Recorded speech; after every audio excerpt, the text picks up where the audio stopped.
So ఆడదాని దగ్గరైనా ఒకలాగా ఉంటుంది, మగవాడి దగ్గర ఎవరి దగ్గర ఒకరు. ఎందుకంటే నేను నాకు చాలా పెద్ద మనసు.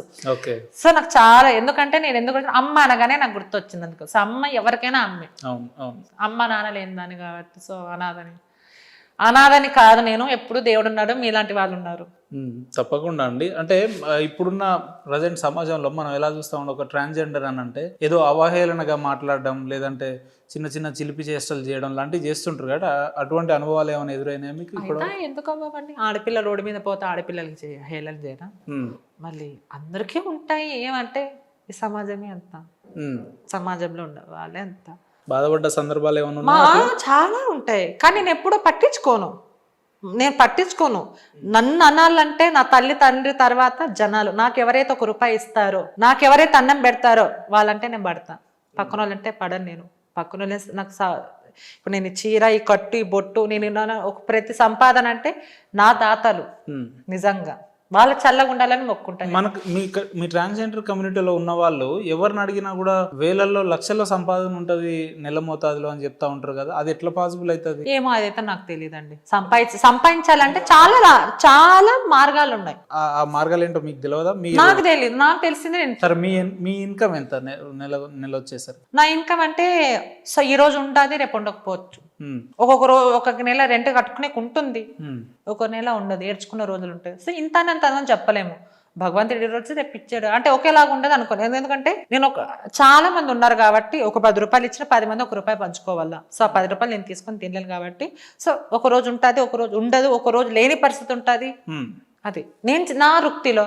వేరే వృత్తిలో వాళ్ళు అంటే ఇంకా అందరికి తెలిసింది, వాళ్ళు సంపాదించుకొని తింటారు అట్లా. నేను ఆ దారి వెళ్ళను. ఆ దారి వెళ్ళాలంటే నేను ఇప్పుడు మేడల్లో తిరిగేదాన్ని.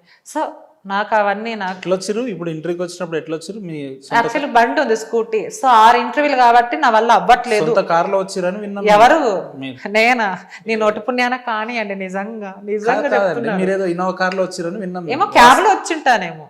సో నీ నోటి పుణ్యాన్ని అయితే నాకు అదే చాలు నిజంగా. నేను మళ్ళీ ఈ వృత్తి మానేసి అలాంటి కాలేది ఒక పొజిషన్ లో రావాలని మీరు కూడా బెస్ట్ చేయండి. కారు కొనాలని ఉందా మీకు? లేదండి, నాకు కారు కొనాలనే లేదు, కానీ నాకంటూ ఒక పేరు ఉండాలి, నాకంటూ ఒక జీవితం ఉండాలి, అదేదే ఉంది. సో చాలా రోజుల తర్వాత మాకు వచ్చిన సమాచారం ఏంటంటే, మాధురి అనే వ్యక్తిని అందరూ మర్చిపోతున్నారు కాబట్టి అఘోరాని బేస్ చేసుకొని కొన్ని ఛానళ్ళకి నేనైతే celebrity, first of all celebrity అనుకుంటే నేను అనుకునేదాన్ని. సో నేను ఎప్పుడైతే కమ్యూనిటీకి పోయానో నేను జనాల దగ్గర నేను సెలబ్రిటీ చూపించుకుంటా. నాకు జనాలు చాలా మంది. సో నాకు అవ్వాల్సిన అవసరం లేదు. సో ఏంటంటే ఈ అఘోరి అంటే చాలా మంది ట్రాన్స్జెండర్లకు ముందు వచ్చి మాట్లాడట్లేదు, మనకి ఎందుకులే అన్నట్టు. సో నేనేంటంటే ఇప్పుడు చాలా మంది పెద్ద పెద్ద వాళ్ళ ట్రాన్స్జెండర్లు ఫోన్ చేస్తే మాధురి అన్న నెంబర్లు ఇస్తున్నారు.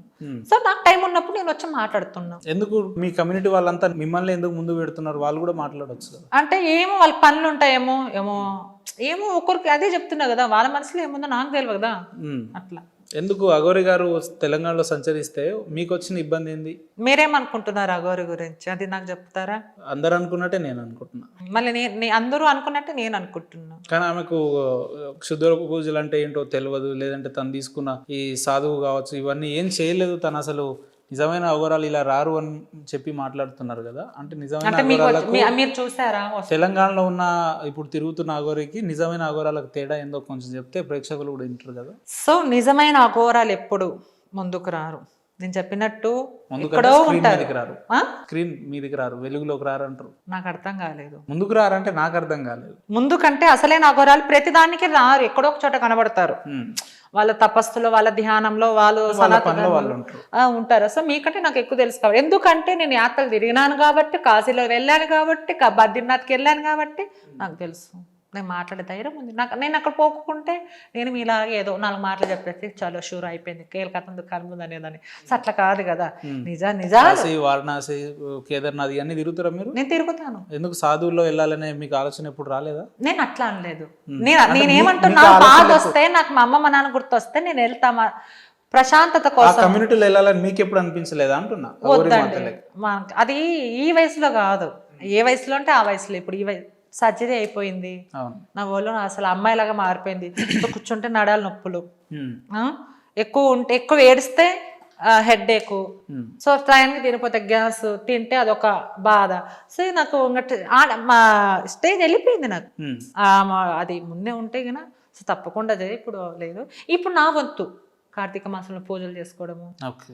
యాత్ర వెళ్ళాము. ఇప్పుడు మళ్ళీ సోమవారం అన్నవరం వెళ్తున్నాం. అన్నవరం నిజమైన అఘోరీలు ఎలా ఉంటారో చెప్పగలుగుతారా కొంచెం? నాకు తెలిసింది చెప్తాను నేను. మీకు తెలిసింది చెప్పండి. అసలైన అఘోరాలు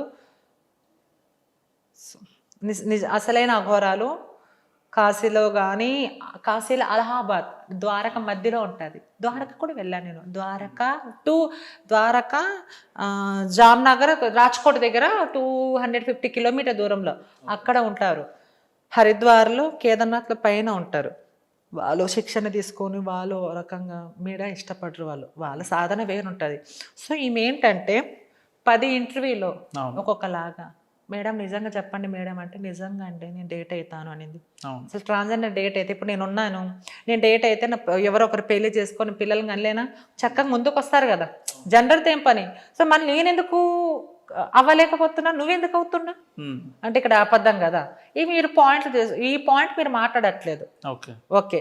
ఇంకో విషయము, శాపనాథాలు డేట్స్ వస్తే నేను శవాలయాల కంటే దూరంగా ఉంటా ఒక 2-3 రోజులు అది ఇదని చెప్తుంది కదా. నమ్ముతున్నారా? మీరు అంటే 1-2 అంటే నమ్మకపోవచ్చు, కానీ ఆమె ప్రతిసారి అట్లే చెప్తుంది కదా. సరే.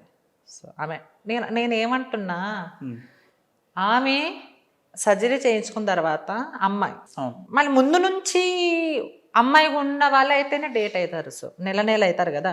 సో మళ్ళీ నేను అవ్వట్లేదు కదా. నేను అవ్వట్లేదు కదా. మళ్ళీ నాకే అయితే గిన మళ్ళీ పిల్లలు పుట్టే అవకాశం ఉండదు.